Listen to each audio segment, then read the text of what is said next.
Welcome back. Today I'd like to share a simple but very effective technique for keeping the energy high while you are capturing responses in a workshop. I'm sure you've probably been in a room as a facilitator or a participant where the facilitator went to write a response and the conversation slowed and the energy died. That can be frustrating for participants and put a lot of pressure on the facilitator. Let me share a really effective technique to eliminate that from ever happening again. It's to use reacting questions.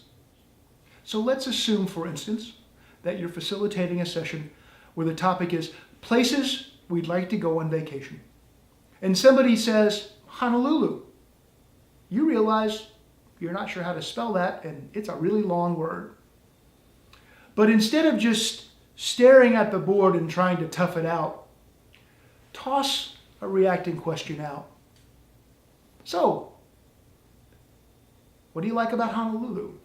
Or, anybody else have any interest in Honolulu? I guarantee either of those questions will generate all of the discussion that you need so that you can finish writing that as slowly as you need to. And the momentum will be high, the focus will be high, and you will have bought yourself some time. Now, the trick to using these reacting questions is to not get wrapped up into their responses. Because after all, what you're capturing are places that they want to go, not why or how many other people have gone.